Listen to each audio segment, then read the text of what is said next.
같이 사도신경으로 신앙 고백하심으로 3월 14일 목요일 아침 예배를 하나님께 드립니다. 나는 전능하신 아버지 하나님, 천지의 창조주를 믿습니다. 나는 그의 유일하신 아들, 우리 주 예수 그리스도를 믿습니다. 그는 성령으로 잉태되어 동정녀 마리아에게서 나시고 본디오 빌라도에게 고난을 받아 십자가에 못 박혀 죽으시고 장사된 지 사흘 만에 죽은 자 가운데서 다시 살아나셨으며 하늘에 오르시어 전능하신 아버지 하나님 우편에 앉아 계시다가 거기로부터 살아있는 자와 죽은 자를 심판하러 오십니다. 나는 성령을 믿으며 거룩한 공교회와 성도의 교제와 죄를 용서받는 것과 몸의 부활과 영생을 믿습니다. 아멘.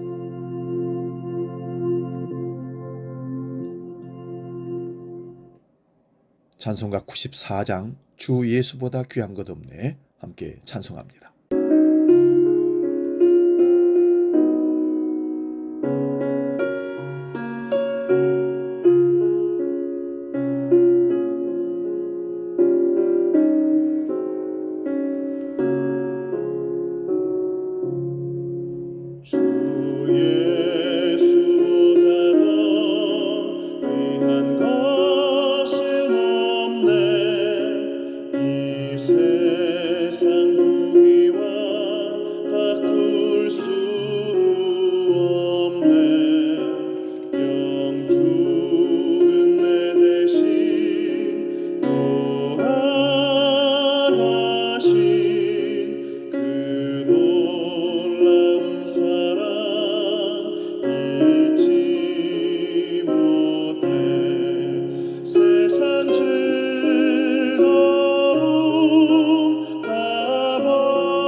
오늘 아침 우리에게 주시는 하나님 말씀은 신약성경 야고보서 5장 1절에서 6절까지입니다. 신약성경 375면에 있는 야고보서 5장 1절에서 6절 봉독할 때에 살아계신 주님의 음성을 들을 수 있기 바랍니다. 지금 봉독합니다. 들으라 부한 자들아, 너희에게 임할 고생으로 말미암아 울고 통곡하라. 너희 재물은 썩었고 너희 옷은 좀 먹었으며 너희 금과 은은 녹이 슬었으니 이 녹이 너희에게 증거가 되며 불같이 너희 살을 먹으리라. 너희가 말세에 재물을 쌓았도다. 보라, 너희 밭에서 추수한 품꾼에게 주지 아니한 싹이 소리 지르며 그 추수한 자의 우는 소리가 만군의 주의 귀에 들렸느니라. 너희가 땅에서 사치하고 방종하여 살육의 날에 너희 마음을 살찌게 하였도다. 너희는 의인을 정죄하고 죽였으나 그는 너희에게 대항하지 아니하였느니라. 아멘.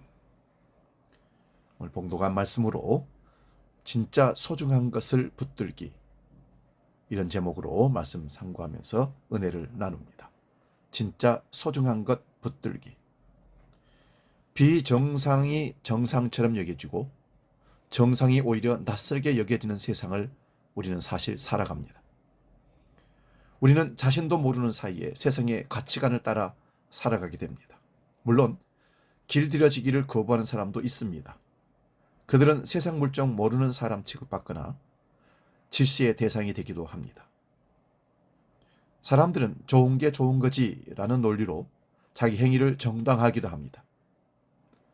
불투명성 속에 갇힌 영혼은 맑고 깨끗한 영혼을 만나면 부끄러움에 사로잡히지만 동시에 그의 존재를 부정하고 싶은 욕구에 시달리기도 합니다. 사람은 무엇인가 붙잡혀 살거나 붙잡고 사는 존재입니다. 일평생 하나님 말씀에 사로잡혀 살아가는 사람들이 있습니다. 그들에게 신앙은 삶을 이끌어가는 견인차라고 볼 수 있습니다. 바울사도는 살든지 죽든지 내 몸에서 그리스도 예수가 존귀하게 되기를 원한다 라는 일념으로 예수께 붙잡혀 살아갔습니다. 이 단호하고도 겸허한 믿음이 있었기에 그는 온갖 시련 속에서도 기쁨을 잃지 않고 항상 기뻐하라, 내가 다시 말하노니 주 안에서 기뻐하라고 우리에게 권면합니다. 사랑하는 여러분, 믿음은 우리 마음이 표류하지 않도록 붙들어주는 닷과 같은 것입니다. 바람을 타고 마땅히 가야 할 곳으로 가도록 이끌어주는 돛이기도 합니다. 그러나 믿음은 자기 확신이라는 함정에서 벗어나지 못하게 하는 덫이 되어서는 결코 안 됩니다. 오늘 우리를 붙들고 있는 것이 진리와 자유의 방향으로 우리를 이끌어가고 있는가를 잘 살펴보아야 할 때입니다. 진리는 예수 그리스도시요, 자유는 예수 그리스도를 통해서 얻는 참된 행복, 평안, 샬롬입니다. 그래서 진리가 너희를 자유케 한다는 말씀, 예수 그리스도가 우리를 모든 문제와 사건과 세상 속에서 죄로부터 자유를 선포하는 능력이 되는 것입니다. 오늘 본문을 들으면서 불편한 마음과 어렵다는 생각을 하게 됩니다. 부자들이 재물로 인하여 통곡한다는 1절 말씀부터 불편한 마음이 듭니다. 여러분, 돈이나 재물이 불편하다고 생각하십니까? 전혀 우리 생각과 반대죠. 우리는 돈이나 재물이 얼마나 편하고 좋은 것인가를 알고 있기 때문에 그렇습니다. 잠언 28장 25절과 시편 112편 1절에서 3절 등 우리가 얻는 복의 한 가지로 재물을 말씀하신 본문이 있습니다. 성경엔 상반된 말씀이 나오기 때문에 의미를 잘 헤아릴 필요가 있습니다. 마누라와 자식 빼고 다 바꾸라는 말이 세상에 있습니다. 1993년 삼성그룹 이근희 회장이 한 말이라고 합니다. 본질은 그대로 두고 비본질적인 것은 다 바꾸라는 의미로 많이 쓰이기도 합니다. 살아가는 데 있어서 무엇을 바꿔야 할지, 바꾸면 안 될지 분별하는 것이 중요합니다. 하나님을 믿는 사람들이 왜 분별력을 갖고 있어야 할까요? 이를 통해 우리의 생명을 얻으며 살아갈 수 있기 때문에 그렇습니다.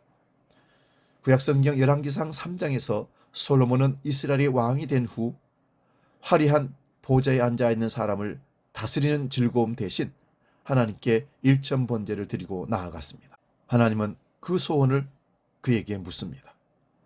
우리는 솔로몬이 지혜를 구했다고 생각하지만 솔로몬은 하나님 말씀을 듣는 마음을 허락해달라고, 그래서 선악을 분별하게 해달라고 부탁을 드렸습니다. 선악을 분별하는 지혜는 하나님이 나중에 붙여주신 것입니다. 야고보 사도가 초대교회 그리스도인들에게 이야기한 것도 선과 악에 대한 분별력을 가지라는 말씀이었습니다.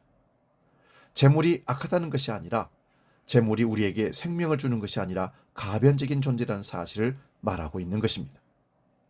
초대교회 사람들은 무엇이 변하든지 무엇이 변하지 않는지를 분별력이 없었습니다. 돈과 물질은 변하지 않는 절대적 가치라고 생각한 반면 신앙은 가변적, 변할 수 있다고 생각했습니다. 야고보 사도는 반대로 돈이나 물질은 시대적으로나 개인의 상황에 따라서도 가변적이며 신앙이야말로 절대 변해서는 안 된다고 이 얘기를 하고 있습니다. 당시 유대인들은 얼마나 식량을 많이 갖고 있는지, 의복은 어떠한지, 금과 은과 같은 귀금속을 얼마나 갖고 있는지에 부의 척도를 달았습니다. 곡식은 썩고 옷도 좀 먹을 수 있고 금과 은에 녹이 있을 것이라고 본문 2절 3절에 말씀합니다. 하나님 말씀은 곧 부가 시대에 따라 상황에 따라 바뀔 수 있는 것임을 얘기하고 있는 것입니다. 시편 62편 10절에서 재물이 늘어도 거기에 마음을 두지 말라라고 하나님 말씀하십니다. 절대적인 것이 아니기 때문에 생명을 주는 것이 아니기 때문입니다. 야고보 사도는 돈과 재물, 직업, 사람의 형편처럼 변하는 것들로 이 땅을 살아가며 권세를 부리지 말라고 합니다. 오늘날 돈과 재물, 직업이나 형편은 사람을 판단하고 사람 위에 사람 있고 사람 밑에 사람 있다는 세상을 살고 있습니다. 이런 세상에서 우리가 어떻게 살아야 할지 말씀해 주고 있습니다. 그리고 우리에게 변하지 않는 참된 가치를 붙들고 이를 통해 생명을 얻으라고 당부하고 있습니다. 변치 않는 하나님 말씀을 붙들고 살라는 것입니다. 심판날이 되면 늦으리니 미리 지혜를 갖고 살라라고 당부하고 있습니다. 한 수도사가 길을 가다가 해가 지자 어느 마을 정자 아래 잠을 청했습니다. 이때 마을 사람 하나가 달려와서 다짜고짜 보석을 달라고 합니다. 꿈에서 하나님이 며칠 후 수도사가 올 터이니 그에게 보석을 받아 문제를 해결하라고 했다는 것입니다.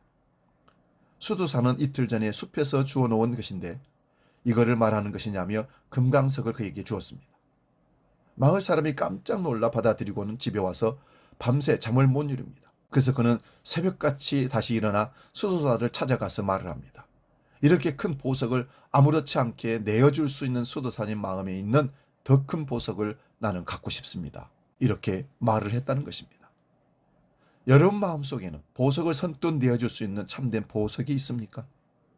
그것이 있느냐고 야고보 사도가 묻고 있습니다. 사순절을 보내고 있는 우리, 하나님은 우리를 살리고 생명을 주시기 위해서 가장 귀한 보석 예수 그리스도를 보내주셨습니다. 그 보석이 여러분과 저희 마음속에 있으면 참 좋겠습니다. 그래서 보석을 구하는 자들에게 오늘도 그 보배이신 예수 그리스도를 마음껏 전달하고 내어줄 수 있기를 바랍니다. 기도하겠습니다. 거룩하신 아버지 하나님, 다시 한번 우리 삶을 돌아보며 사순절에 우리가 진짜 소중한 것을 붙들고 있는지 아니면 썩어 없어질 것을 붙들고 있는지를 살피게 하시고 참된 보석이신 마음의 보석이신 예수 그리스도를 마음에 품고 어디서든 누군가가 보석을 구하면 선뜻 내어줄 수 있는 넓은 사랑과 기쁨 마음이 우리 가운데 넘치게 하여 주옵소서. 이제는 주기도로 함께 기도합니다.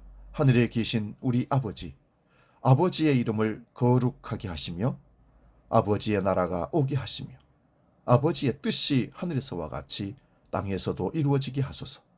오늘 우리에게 일용할 양식을 주시고 우리가 우리에게 잘못한 사람을 용서하여 준 것 같이 우리 죄를 용서하여 주시고 우리를 시험에 빠지지 않게 하시고 악에서 구하소서.